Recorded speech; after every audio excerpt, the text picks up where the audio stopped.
સો આજે પપ્પા મમ્મીની અથાગ મહેનતથી આજે એક સરસ મજાની તમારા બધાની સપનાની કાર તમે લેવા જઈ રહ્યા છો, રાઈટ?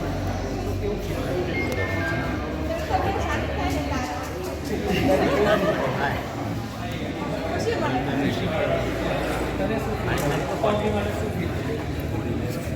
સારું ફીલ થાય છે કે એ લોકો એના મતલબ આમાં જોઈન મતલબ કંપનીમાં જોઈન થઈને ફૂલફિલ કરી રહ્યા છે. આઈ હોપ ઈ ટીમ પણ એને ફૂલફિલ કરે. Very good. આ છે વર્કિંગ કલ્ચર અને આ છે સંસ્કાર બિઝનેસમેન, રાઈટ? એક દીકરી પણ એમ કહી છે કે ટીમના લોકો પણ પોતપોતાના સપના ફૂલફિલ કરે. Very good. સો હવે નેક્સ્ટ તમારા લોકોનું સપનું શું જે પપ્પા મમ્મી પૂરું કરશે? એક house, dream house. Very nice. So દીકરીઓનું સપનું છે ડ્રીમ હાઉસ. શું તમે એ લોકોનું સપનું પૂરું કરશો? Yes. Sure? Yes. Very good. So thank you so very much કે આજે તમે તમારા સપનાની કાર લેવા જઈ રહ્યા છો. હું પારુલબેન, સોનલબેન અને દયા મેમને પણ રિક્વેસ્ટ કરીશ કે તમે પણ કંઈક પ્રકાશ પાડી શકો.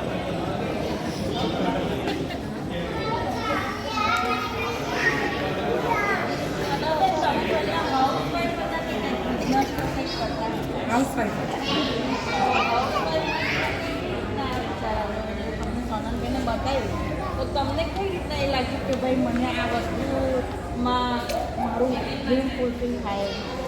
જો પહેલાં તો એવું કંઈ હતું નહીં કે ડ્રીમ્સ આમાંથી થશે, પણ જ્યારે જોઈન કર્યું ત્યારે એવું લાગ્યું કે ભાઈ થોડું ઘણું કેવું કે લેડીઝને પર્સનલ પૈસા આવતા હોય તો કોઈ પાસે માગવા નહીં, અને બે દીકરીઓ હતી એટલે એની ખુશીઓ માટે એવું કંઈક કર્યું.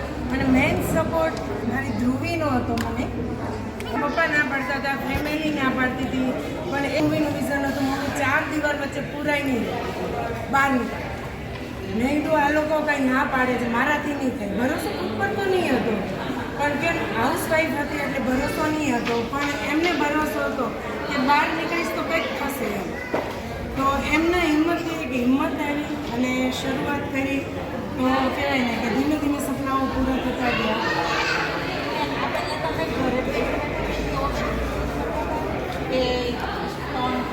ના એવું તો કંઈ કરતી નથી, પણ જ્યારે સોનલ મેમ મળ્યા ત્યારે સ્ટાર્ટિંગમાં મેં ઓનલાઈન ચાલુ કર્યું હતું કે ઘરે બેસીને એમ પણ મને એવું થતું હતું કંઈક કરું એમ. તો ઓનલાઈનનું ચાલુ કર્યું હતું, પણ ઓનલાઈનમાં એવું હતું કે જ્યારે આવે ત્યારે કરી અને નહીં આવે તે નહીં. તમે પછી આ વેસ્ટેજ બિઝનેસ ચાલુ કર્યા પછી તમને કેવું ફીલ થાય છે કે ભાઈ અને વેસ્ટેજ બિઝનેસ ચાલુ કર્યો તો પહેલાં તો સપનાની હતા, હવે સપના ચાલે છે. અને સપનાની અંદર પણ સપનું નહીં હતું મારું કે કાર આવશે, બરાબર. અને આજે આ ડ્રીમ્સ પૂરું થઈને બહુ ખુશી છે, અને બસ એ જ ઈચ્છે છે કે જે ડ્રીમ મારું પૂરું થયું ને એ મારી ટીમનું હરેક ડ્રીમ પૂરું થયું.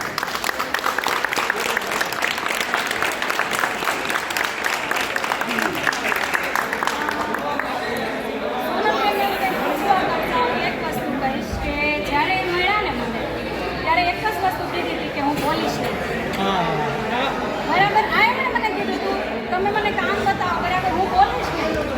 અને મેં એમને કીધું હતું કંઈ વાંધો નહીં, ચાલો કંઈ નથી બોલવાનું, તમે શરૂઆત. અને આજે પણ મને એ દિવસ યાદ છે, બરાબર, કે બોલવાનું શરૂ કરે અને અટકી જાય અને મારી હાજરીમાં એ કામ નહીં બતાવી શકતા હતા. પણ એમનો જે કોન્ફિડન્સ ટ્રેનિંગ મિટિંગ અટેન્ડ કરી એમણે, અને ધીરે ધીરે એમનું નોલેજ વધ્યું, બરાબર, એમના સપનાઓ એમની સાથે હતા. તો આજે એની જીત જે છે એમનાથી આજે પેલું કહું ને તો મિટિંગોમાં બોલવાનું બંધ નથી. એક ટાઈમ હતો કે જ્યારે એમણે કીધું કે હું બોલીશ નહીં, પણ એક વસ્તુ કોઈ પણ વ્યક્તિ જ્યારે બોલવાની ના પાડે છે ત્યારે એને એ નહીં ખબર હતી કે બોલવાના શું ફાયદા છે, બરાબર. બોલીને કાર આવી શકે છે અને બોલીને ઘર પણ આવી શકે છે, બસ ખાલી આપણે કઈ જગ્યાએ બોલીએ છીએ એમાં. તો બહુ મહેનત છે અને બહુ સંઘર્ષ કર્યો, એના પછી પણ એમના કામને એ વળગી રહ્યા અને આજે બહુ સારી રીતે એમના નેટવર્કને હેન્ડલ કરે છે. સો થેન્ક યુ, અમારી સાથે છે એના માટે થેન્ક યુ.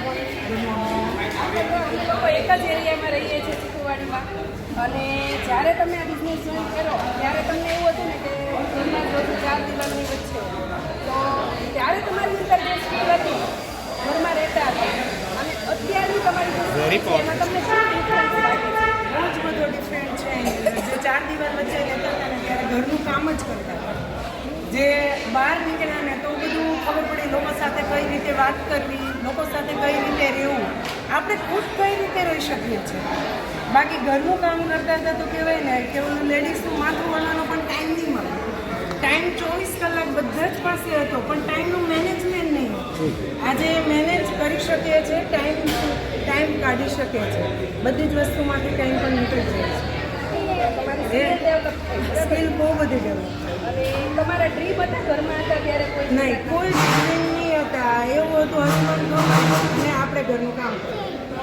આજે તમારી ગાડી એવી અને તમે જે ડ્રીમ બનાવ્યા તો હવે તમે પહેલાં કેવા હતા અને અત્યારે કેવા છે કે તમે લોકો માટે સપના શીખાવી હા આજે લોકો માટે હા આજે પહેલું અહીંયા એન્ટર થઈને તો પહેલું એક જ ડ્રીમ હતું કે જે કાર મેં લીધી છે ને બહુ જલ્દી મારા ટીમની અંદર કાર આવે અને મારા ટીમના સપના જે છે ને એ સમયસર પૂરા થાય તો હું એટલું જ આશા રાખું કે ભાઈ તમે જે આ ગાડી લીધી છે